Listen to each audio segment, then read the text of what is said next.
Hey everybody, welcome back to Power Hour. It's been a hot minute, but we're back. Nebraska football is back, so that naturally means Power Hour is back.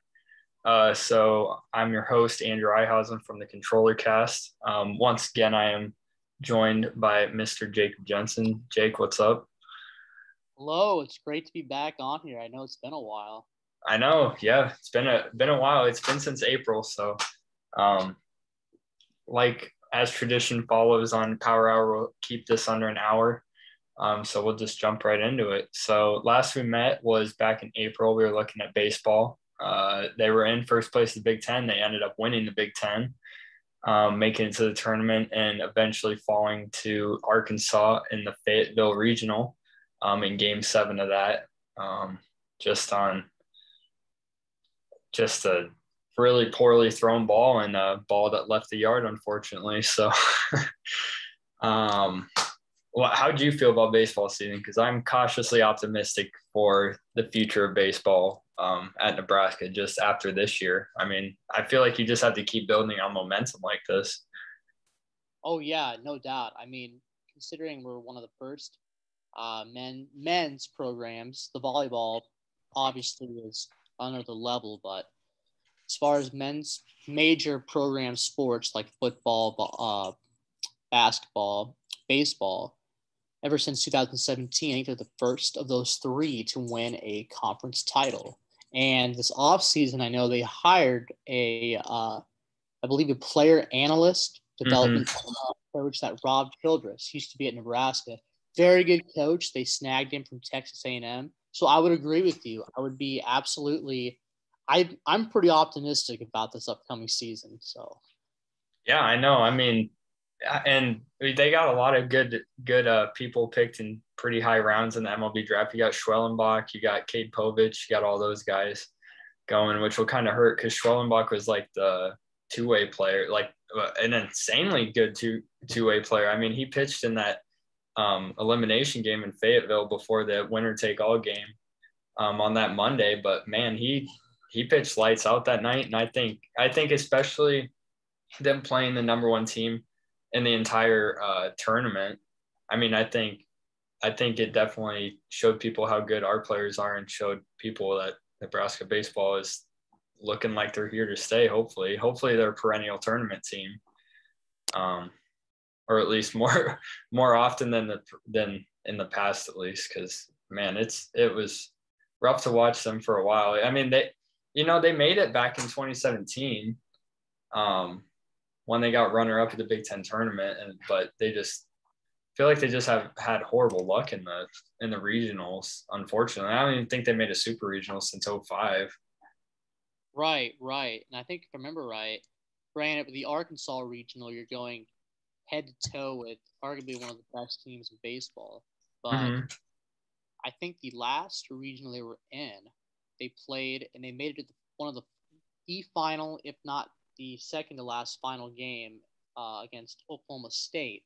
And I Yep. remember well, we lost the game on a bottom of the ninth walk off home run we gave up on a pitch right down the middle over the plate. So yeah, I would agree. Kind of rough being a fan of the baseball program, but it finally feels good to say that we pretty much dominated the Big Ten last year. Can officially say that.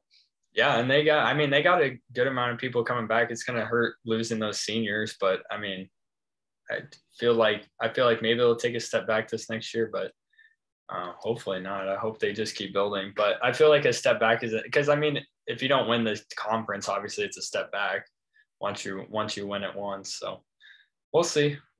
And then on I think it was Saturday, volleyball had their scrimmage, so volleyball's back. Lexi's son decided to come back for one more year, which is good for hopefully good tidings for the Huskers. I'm thinking they'll probably be pretty good again, um, like they usually are. But the Big Ten volleyball preseason rankings came out, and Wisconsin is ahead of Nebraska. Wisconsin's projected as number one. Um, I I don't I mean I get Wisconsin's good, but I feel like every year they're put ahead of us and we finish ahead of them like every year. Am I wrong? Or I don't even remember how far they went last year. I should probably look. They have been up there pretty far in the Big Ten particularly I think the last 5 or 6 years, they've started to make a pretty big comeback. But like I said, the thing about it is, honestly, it comes to a point where do rankings and all this stuff in the end matter? I would like to think they perhaps don't. I mean, Nebraska did sign the number 1 recruiting class in volleyball, I believe, in the country. So pretty crazy. John Cook has them steamrolling. I fully expect them to be very much so deep in the NCAA tournament this upcoming year. Perhaps even maybe a Final Four or championship bound team. Yeah, I know. I mean, it's very rarely, especially with the circumstances with COVID, that you bring back all your best seniors and have a number 1 recruiting class coming in. That's insane depth, honestly, which is, I don't know. I mean, it's unheard of. It'll probably, hopefully never happen again because, I mean, obviously COVID, you don't want to have happen again, but okay, Wisconsin did make the Final Four last year, but they got beat by Texas. Okay, so I guess they're pretty good. We made the Elite Eight, they made the Final Four. I guess there's a case there, but we'll see. I know Nicklin Hames hurt her ankle, I think they said, but it doesn't sound like it's anything that that'll deter the season. So we'll see. I think they kick off. When do they kick off? Is it Saturday too? I believe so. It's right around football. Oh, Friday. They start on Friday. Right around the first game. Yeah, it's the day before, I believe. Friday. Who are they playing? Tulsa. Okay, that's interesting. Oh, they have they're doing the Husker Invitational. I forgot about that. Okay. Right. All right. So it's not bad. Oh, and then they got.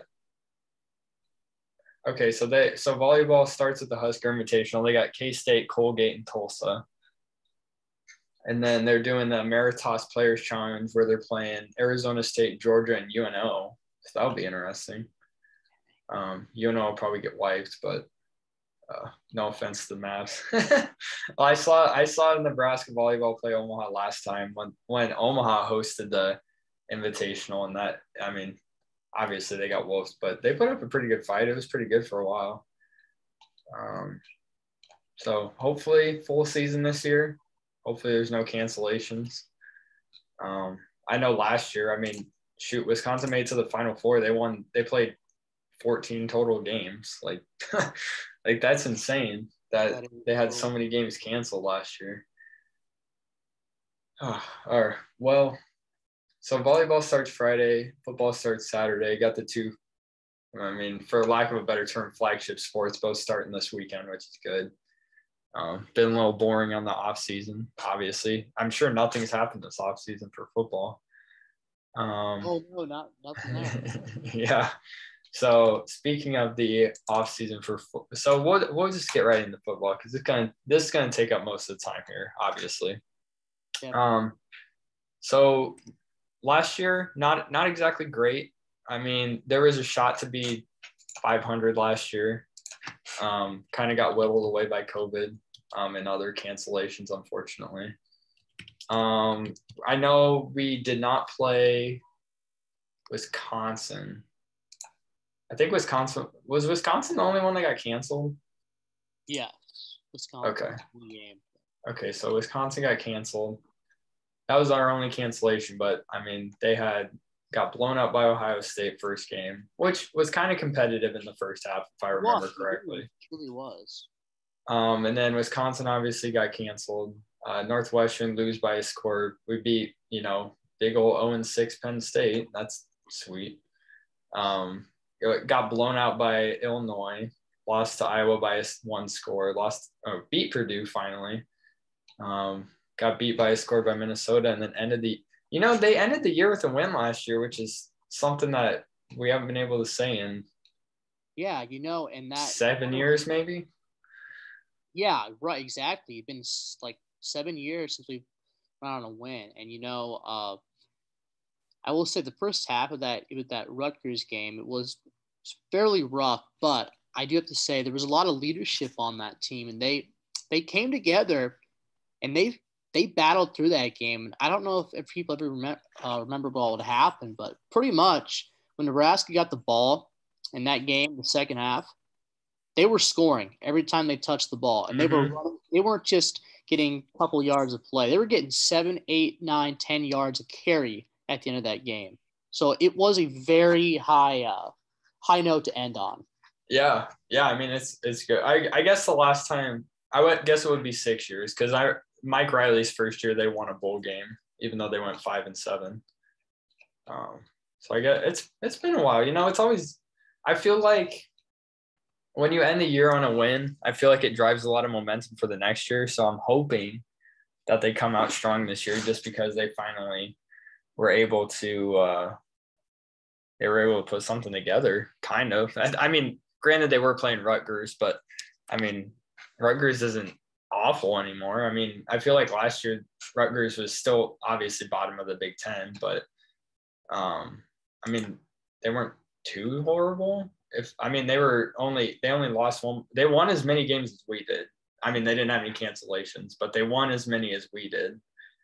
So, but regardless, beating a team to end the season, even if it was by only 7, and it was Rutgers. I mean, I feel like last year there wasn't a whole lot to play for because, I mean, so many games got postponed, canceled. Everybody's kind of like the whole demeanor of everybody in college football is just kind of down last year because it's like, well, I mean, there's players and coaches getting sick. There's people's, players' parents getting COVID, players getting COVID, games getting canceled, people having to sit because of COVID. Obviously no fans in the stands, which definitely was weird to watch.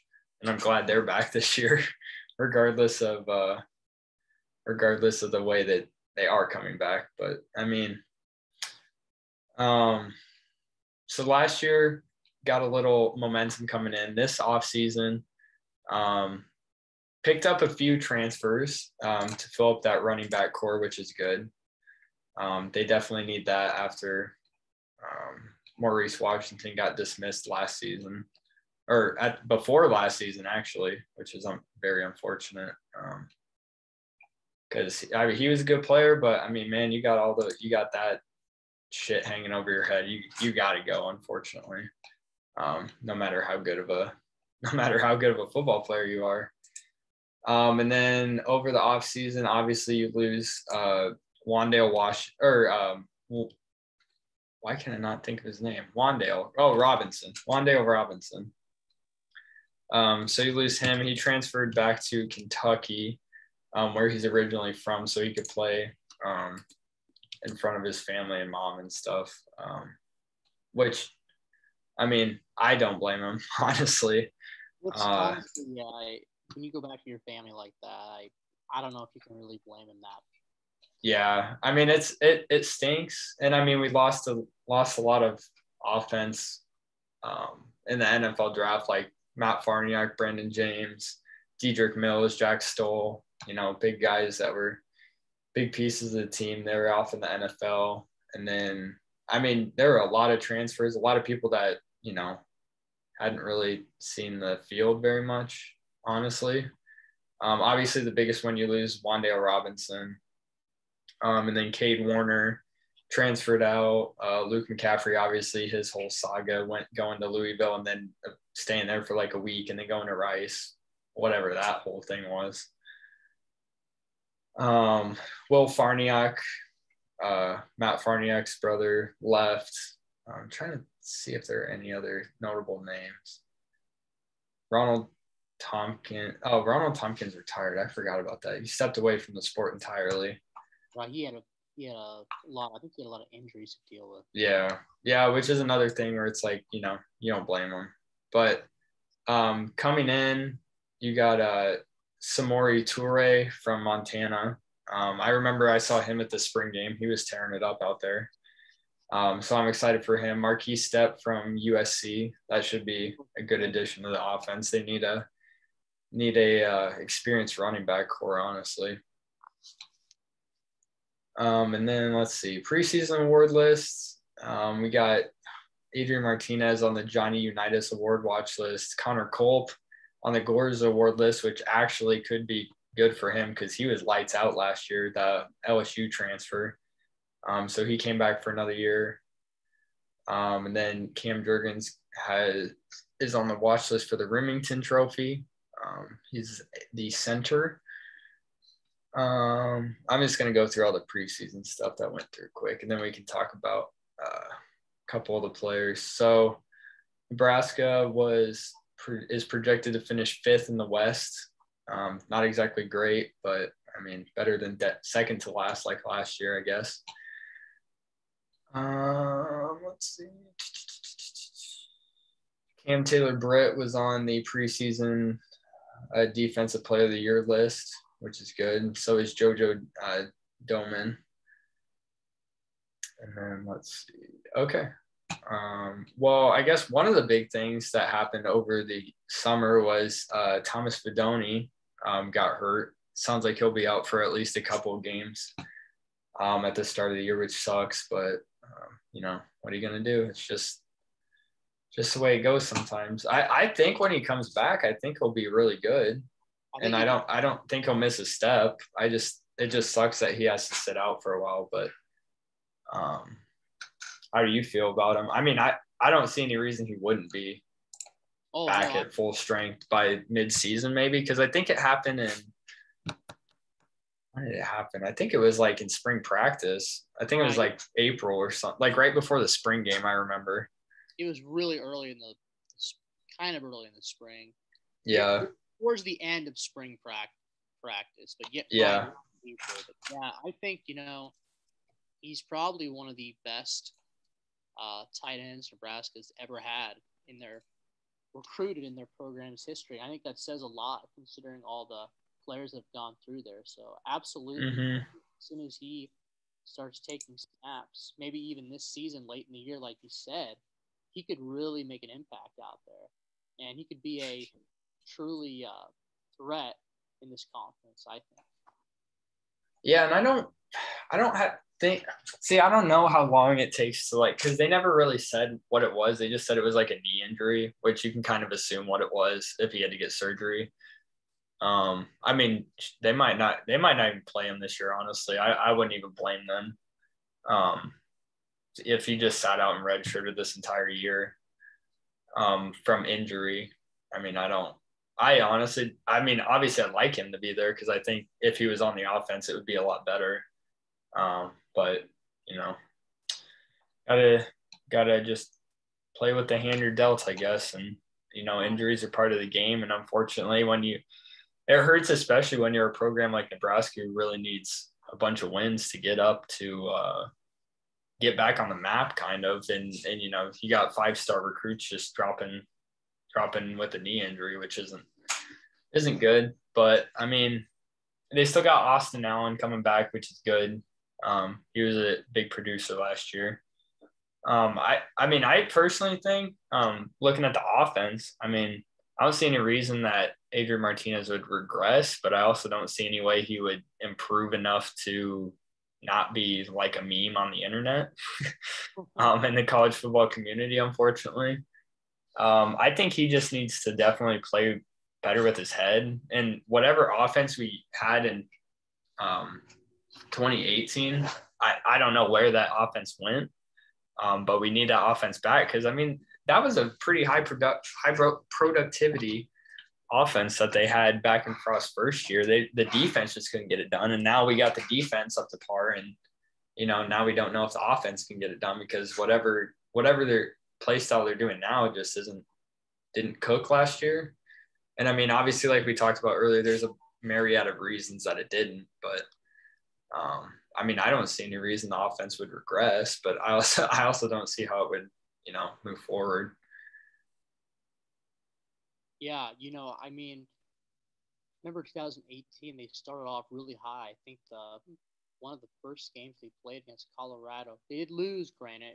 Like their defense let them down, but I believe the score of that game was in the 50s. It was really high scoring production game, and we're just not seeing that. And I'm not trying to blame anybody or blame Coach Frost, but it is interesting to note considering where that offense is based out of being a high production offense. And you see, with coaches that also run that spread, like Chip Kelly, they're struggling with it as well. Mm-hmm. It's kind of weird. You wonder if the offense is sort of starting to get figured out by some of these schools in the country, particularly the Big Ten. Yeah. And I mean, when you have a very pass heavy offense and, bubble screens and, all that shit that we've been annoyed with forever with Nebraska, yeah, and they can't ever get a running game going, which is a critical piece if you want to have any lick of success in the Big Ten. You need a run game, and you need an offensive line that can block, and you need, tight ends that can block, and you need everybody to be able to block when you run the ball. Not saying that you just exclusively run the ball, obviously, but you have to do it more than we've been doing in the past for sure. Because, you see those games, and I can think back to,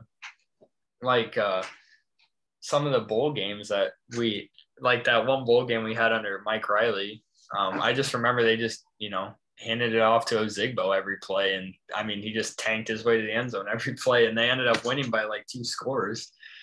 And it's I don't know, I get that you want to, Frost is a quarterback himself.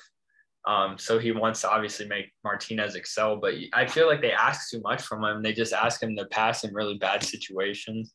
And they ask him to pass, just run plays that don't really work in the situation, which kind of, obviously falls back on the head coach for the play calling. But I think without Wandale, though, I want to say without Wandale Robinson, I feel like they regress, but they also didn't really use him the way they should have the whole time he was here. I know his freshman year and Frost's first year, he was part of the reason that the offense just clicked all the time. And then all of a sudden he's just not the same two-way dynamic player. And I don't know if it's because I know he had not serious injuries, but obviously head issues, just minor injuries. But I don't know if he just never came back from those, or if if they just didn't call plays around him anymore. I don't know, but I hope for his sake at Kentucky, he gets utilized the way he should be. I'm just kind of disappointed they never used him to his full potential while he was here, the past 2 years, which, I don't know. I really don't know how the offense gets any better. I feel like they lost enough pieces to the draft that it's kind of hard to replace a lot of people, honestly, because I know Dedrick Mills was a workhorse, and he's gone now. So, I guess you gotta hope that the running back transfer is good, and I think you gotta hope that one of the receivers, probably the transfer from Montana, hopefully, you gotta hope one of those transfers steps up or something, because I can't even really think of any wide receivers that are even in a good place to be a production machine. Based on the ones I've seen. Yeah, the receivers have been a big issue, I think, down there. And honestly, when you look at the production output, I think the receivers of the whole offense, the receiving core has been probably the weakest group, I think. So, like you said, they get that transfer from Montana, hoping for some real spark with that offense, especially from the receiving core. We've had signs up with guys like you mentioned, Dedrick Mills, as the bell cow at running back, but really that's had to carry the team. That and your quarterback draws from Adrian Martinez. Other than that, you don't see a whole lot of productive output from the receivers. So, right, look for this year. Hopefully, they can figure out a way to get that receiving core to be more electric out there. Yeah, I hope so. They need some big plays, and they need some big games from them this year for sure, just based on who we're going against. So then defense, how are you feeling about the defense? Because I feel like the defense is going to be fine, probably better than last year. You got Cam Taylor-Britt coming back. Most of the D line is experienced now, at least, and they're all big boys now. I'm telling you, that defensive unit, for those that claim that the black shirts of the 90s are no longer there, I'm telling people this year's defense, they handed out the black shirts today, I believe, but I'm Yeah, telling they you, did. like Cambrit Taylor and some of these guys, they are absolutely going to be on a tear this year. I would not want to line up against them. I will predict they will have one of the best defensive years by numbers we've seen down there since probably the Pelini teams. Yeah, I So, hope. Man, I sure hope so because those defenses were good.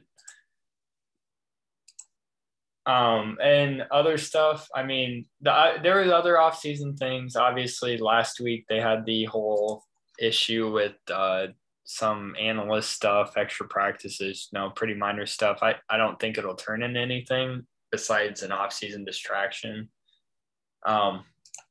which is really unfortunate because obviously you don't want your team to be distracted, especially when – I mean, I feel like this year, honestly, is a pretty critical year for Scott Frost. If we're being quite honest, just because, I mean, you can't go 4 straight years as a Nebraska coach without making a single bowl game. I mean, come on, you have to go at least, you have to be able to at least go 500 once. I mean, in 4 years, it shouldn't be that hard, right? no, it's from people I've talked to, especially people that I know that are older. The fact that Nebraska is even in this position, to people who aren't even Nebraska fans but know about the Nebraska brand, it's absolutely just astonishing. A program that was so dominant and just hammered teams for not the 90s, not the 80s, not the 70s, not for the 60s, for really, if you trace it back to the 1800s, minus the 40s and probably the 50s, really they were dominant that entire time. And their win total, I believe, 905 or whatever it is, all-time wins, Mm-hmm. shows that. So the fact that we are even in this position, honestly, is just crazy. And I would agree with you. I do not believe that we should lower our standards, and we should always strive in Nebraska to be doing more than making bowl games. So 100% agree. We should absolutely make a bowl game this year, no doubt.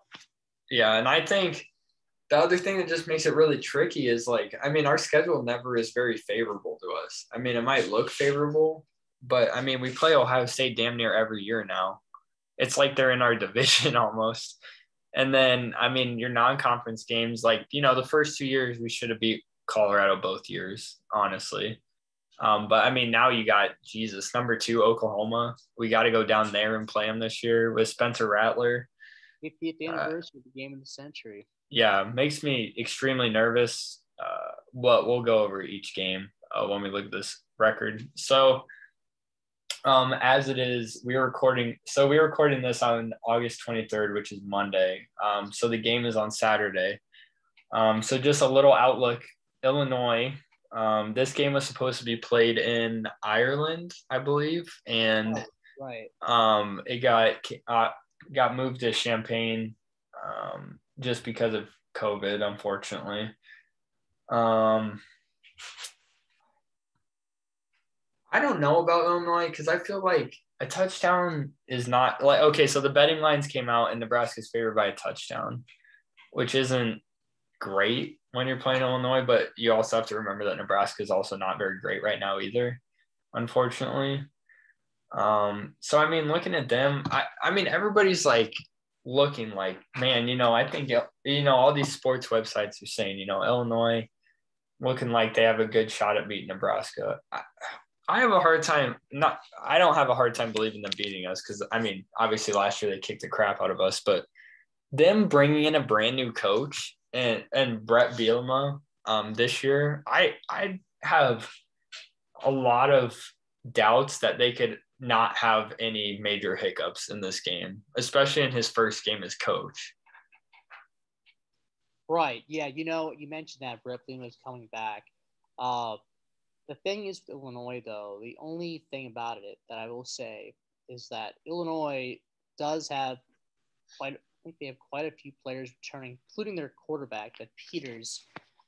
Their offense is not all that bad, and it's pretty much a very similar team as the one that came into Lincoln and beat us in what I still think is probably the worst loss in Lincoln I think I've ever seen. Well, not seen on TV, I've seen, but the worst loss I've like witnessed in my entire life. I mean, I think it was like 50 something to 30 something, just an absolute It just was blowout. 41 to 23. Yes, which against Illinois in Lincoln, I believe that loss to Illinois was the first time we've lost to Illinois in Memorial Stadium since back in like 1924. 1924. Yeah, it was a long time ago. Yeah. Yeah, not a good deal, but still, that's not really room. We should, with the new coach, like you mentioned, um, some new players. You got to think Scott Frost in his fourth season. You got to feel like Nebraska comes out there, and I'm gonna say wins by more than a touchdown. I'm gonna say they win by at least 2 touchdowns. I think they're gonna make a statement, and I truly believe that. Yeah. I mean, no offense to Illinois, but I kind of think that their win last year was a fluke because that was the largest margin of victory they've ever had against us Wow. was last Yeah, year, and it was only 18 points, which isn't great. um, yeah, right. it's just like, man, last year I feel like last year it's you can't really give them a full mulligan on last year just because obviously everybody played like a shortened schedule and everybody had COVID and stuff, but it's still like just it's hard to like base any opinion off of last year just because of how weird it was. And I mean, it's a different atmosphere entirely when there's no fans there. It's like you're playing a scrimmage almost. Like it's almost like it's like an NFL preseason game almost. Just nobody's doing anything. It's just I mean, it's unfortunate. Last year's in the past. We got this year. Season opener, and I know everybody's pretty I personally am nervous. I know you said before we got on that you were nervous because it's on Fox at noon and it's the only Power 5 versus Power 5 game of the weekend, week 0. Definitely nervous, but gotta say, if you're a Nebraska fan, you should be pretty pumped up. Oh yeah, don't get me wrong. I'm excited. I'm like, man, if we screw this up, there's going to be millions of people watching because it's not even on like FS1 or anything or ESPN. It's on full, like just regular Fox. National Fox, yeah. Yeah. First week 0 game, yeah. Yep. Week 0, first game of the college football season. So I don't know. A little nervous. Okay. So all things aside, what are you thinking this game is going to be? I'll let you give yours first, and then I'll give my prediction. Well, like I said, I think Nebraska comes out strong. I think they're going to put up quite a few points on them. I'm going to say that the score will be anywhere we'll say 45. I'm going to say, you said more than 2 touchdowns. I'm going to say 45 to 21. They beat them this year. Okay. Yeah, that's it's a lot more than 2 touchdowns. Adrian Martinez, I'm going to say he's been flying under the radar a little bit. I know he's had a rough few years. But I think in his senior season, he finally shines. Like I said, 45-21, Nebraska. Yeah. I think Adrian Martinez is actually considered a junior this year. Because I think he took that free COVID year. Right. Well, that makes sense. His super junior year. Yeah, super junior. Yeah. I think you're right. I think Nebraska will come out fighting. I think they'll try to get the run game going, hopefully. Tear up that Illinois defense. I mean, Brett Bielema obviously has Nebraska's number from when he was at Wisconsin. But seeing him go to Arkansas, schools with lesser talent than Wisconsin. Not that he was awful at Arkansas, he just wasn't anything memorable. Obviously, if you get fired from Arkansas, you're doing a pretty bad job. No offense, Arkansas fans. But I do think Nebraska will pull through. I don't think it'll be as big of a margin as you said. I think it'll be like maybe 31-14 is what I'm kind of feeling.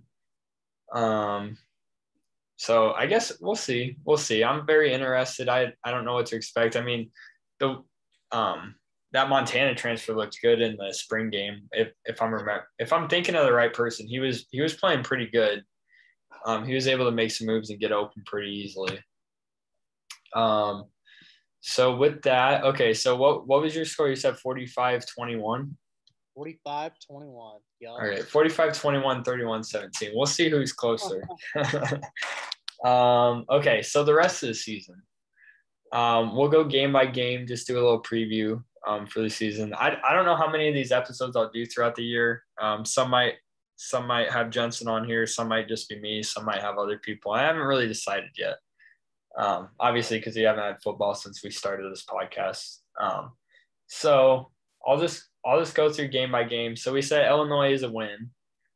And then September 4th, Fordham University. Right. Is it Fordham? Fordham. Okay, Fordham University.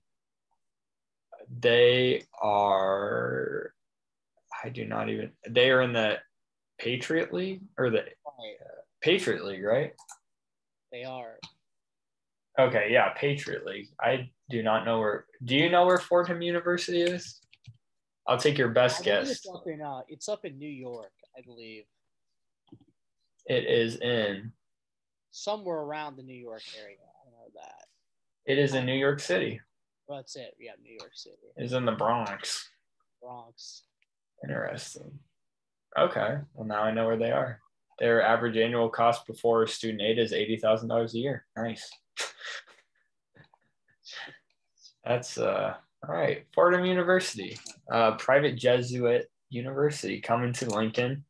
I think no disrespect to them, but I think that's a win for Nebraska. I mean, if it's not, there's a huge problem going on in Lincoln. Oh, no doubt. Yeah, you lose to Fordham. Yeah, that's time. The ship's sinking. Jump off. Yeah. And then the week after that, Buffalo. On September 11th, they are having alternate uniforms. They have not revealed them. They are not revealing them until next Monday, so the 30th, I believe. Wow, that's no bueno. I don't like that, but must be pretty cool though, whatever they are. Yeah, I've seen apparently at Dick's Sporting Goods or Shields or somewhere they accidentally put out like some of the clothing early and it had like some winterized digital camo on it in the NU. Wow. So I'm thinking it's going to look kind of like that. Yeah, I think it'll look cool. So Buffalo, I want to say that's going to be a win. I have a hard time. What you say win? I say win. I mean, it could be. I think honestly, it could be a tougher game than maybe even tougher than Illinois. Honestly, they have a tough squad at Buffalo. So I'm gonna say, given the type of game and when it's scheduled, I believe it's scheduled at 2 p.m. I'm gonna say it's gonna be a win. I'll chalk it up. Yeah, if this was Lance Leipold, Buffalo, I would probably say this could be a little more contentious, but they just hired a new coach this year. Right. The old co-defensive coordinator at Michigan. So, wait, did he go to? He did not go to Michigan. He was going to be hired at Michigan and then went to Buffalo to be a head coach. Okay, so he just skipped over Michigan to go to Buffalo. That's a good look for Jim Harbaugh. Okay, so they finished 5-0 last year and were ranked 23rd, and they won the Camellia Bowl. Okay. Lance Leipold left Buffalo to take over Kansas. So that's a good choice, Lance Leipold. Okay, so we got 3-0 now. And then September 18th, obviously the big game, Oklahoma. I'm going to chalk that up as an automatic L, unless something extraneous happens, which could, but I highly doubt number 2 Oklahoma could drop a game against us. But I feel like that's a game where it's like you have 3 options for this game. 2 of them are good. So the worst one, obviously, you just get the brakes beat off you. Like you get shut out, you get beat by like more than 2 scores, more than 3 scores. That would be bad. If you keep it within 3 scores and lose, I think that's all right as long as the team looks good. And then obviously there's a very, slim chance you win that game and look outstanding. I think it'll be a close loss. I don't think it'll be a blowout, but I think they're definitely going to lose. Yeah, that's a really tough deal. It's a lot of hype around it, a lot of energy being the 50th anniversary of the game of the century, which for those of you who don't know, it's the 1971 Nebraska-Oklahoma game, which they were both number one ranked, Oklahoma was ranked number 2, I believe. Nebraska went in ranked number 1. And essentially that game was considered to be the decider for what would later be the Orange Bowl and then national championship. And it just had it played out perfectly. Nebraska, it was back and forth. Nebraska pulled it out, and it's kind of what catapulted Nebraska into, from rural regional area to national power prominence in college football. But anyhow, my point being is that I want to have some sense of hope that they'll have a shot at it. I really don't want to say they're going to lose. They probably are going to lose. But I'm going to say this. I think it will not be a blowout. I think it'll be a lot closer than people think. I think Nebraska will have an actual shot to beat them. Mark that down. All right, I'll mark that down. Jake Jensen says Nebraska could beat Oklahoma. All right, so 3-1 is what we got now. Michigan State is the week after that.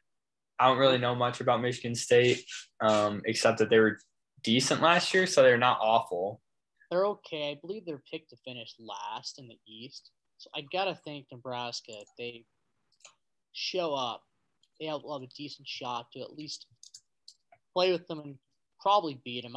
It's hard to tell. I don't know a whole lot. They have that Mel Tucker, that Colorado coach. But I think it'll be a win. I'll chalk it up as a win. Yeah, I'm gonna call that one a win as well.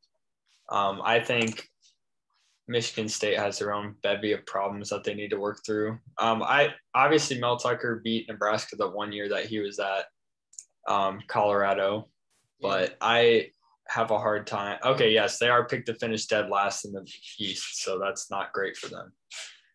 Okay, yeah, I'm gonna chalk that up to a dub. I think they'll win that game. So okay, so if they go into October 4-1, that's pretty good. I feel like you're on pretty stable ground. Okay, so the next week would be Michigan. Oh wait, no, Northwestern at home. That one. That is a 50-50 toss-up game for me. I'm just gonna say 50-50 toss-up. Nebraska. I'll give Nebraska in favor. That game seems to be every year. We always seem to be a drive or two from either winning or losing that game. So. I agree. Okay. See, but now I'm like looking at the rest of the schedule. I'm like, there's no way they're gonna go they're gonna win 10 games, but I have to figure out where they're gonna lose. I'm gonna say they beat Northwestern and move to 5-1. 5-1, yeah, 5-1 heading into Michigan, is it? Yep, and then Michigan, I'll give them a loss in that one. I feel like they have to lose at least one more before they get to the meet. I just think you're right. I think Michigan has they have a lot of pretty decent players. That's a home game, right? Yes, Michigan is a home game. I just don't see how – I don't think Michigan will be that good this year, honestly. I will say if we do lose it, I do not think it'll be a blowout. I think it'll be the closest game we've played Michigan in quite a while. I don't think it'll be like that blowout when we played them 2-3 years ago. Okay, so I'll give them a loss on that one. So 5-2 going into October 16th. Do we have any bye weeks? Oh, we have one bye week. Okay. It's not great, but okay. Minnesota at Minneapolis. I think Nebraska wins that game. I think they do too. I think we finally do beat Minnesota again. I think they win that game because last year, I think Minnesota's season 2 years ago was a fluke, honestly. Same. I don't see that being sustainable. And I don't really like PJ Fleck. And last year they just looked like trash, but we just happened to be worse. Right. It was a brutal game to watch. Okay, so we'll go, what is that? 6. So we're saying bowl eligible by November. Wow, what a statement that would be. Bowl Okay. by November. Yeah, I know. Okay, then after that we got who do we have? Purdue at home. Ooh, that's a game. I'm telling you, if you're in year 4 of the Scott Frost era, you have to either compete closely or win that game. You really should. At Nebraska, you should beat Purdue. That I don't know what year it's for Jeff Brom, but like I said, what year is he in? Jeff, I feel like it's 6 or 7. I want to say it might be. It's longer than Frost.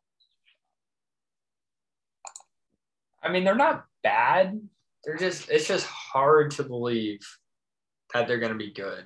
I just have a hard time seeing them being good. No offense to Purdue. Oh, he's been head coach since only 2017. I feel like he's been there longer. Really, it does feel longer than that. But anyhow, I do think I would put that down as a win. In Lincoln, I got to think if we're having any kind of season that's semi-decent, we'll be able to beat them. Okay. Yeah, I could see 7-2 going into November is not bad. Wow, we're 7-2.